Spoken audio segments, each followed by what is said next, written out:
Caliber 3, a counterterrorism and security academy located in Gush Etzion, an expansive area about 20 kilometers south of Jerusalem, dotted with interwinding Israeli and Palestinian cities, towns, and villages.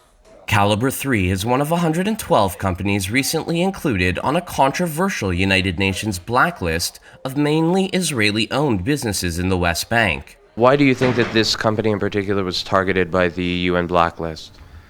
I don't have a clue, but I'll tell you something. What we do over here in Caliber 3 is we make sure that the most important thing for a human being exists. And what is that? His life. If this is not positive, I don't know what is. While Israel slammed the UN move, the Palestinian Authority vowed to use legal avenues to prevent the corporations from operating beyond the pre-1967 borders. In Ramallah, officials drew an unmistakable red line to the media line's Dima Abu Maria.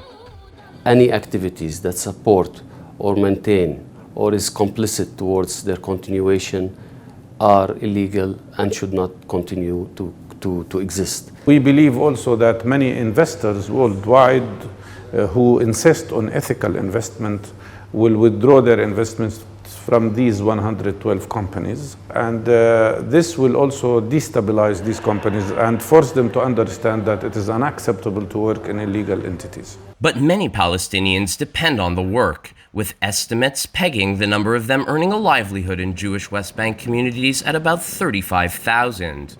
One such place is the Gush Etzion winery. Despite the Palestinian Authority's ostensible support for the UN's blacklist, many Palestinians braved even this weather to come here, explaining to us that they have very little other choice.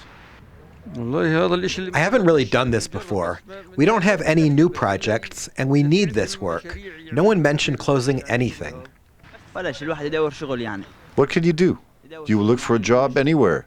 There's just nothing out there. If communities are deciding not to buy our wine, if we are losing from it, we're not losing alone. You know, all the communities living here together in this area are losing from this. It's one economic system. You can't try to punish one part of this system and to think the other side of this system will work the same.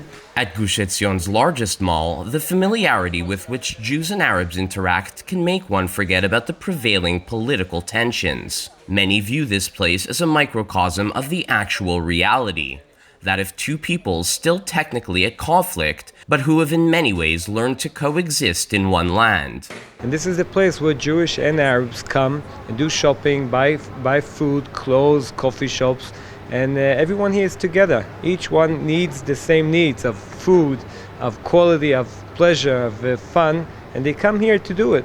And as we say, this is our place of peace. The UN's decision to shine a spotlight on only one side of one of so many global conflicts has sparked accusations of hypocrisy, if not outright anti-Semitism.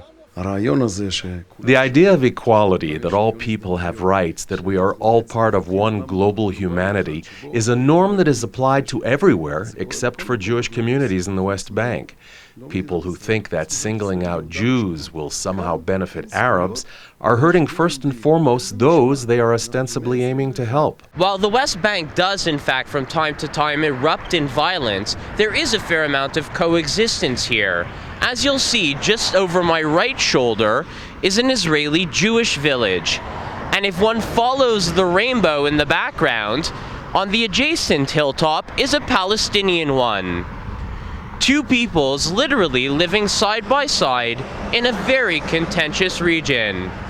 From Gush Etzion in the heart of the West Bank, I'm Charles Biblazer reporting for the Media Line.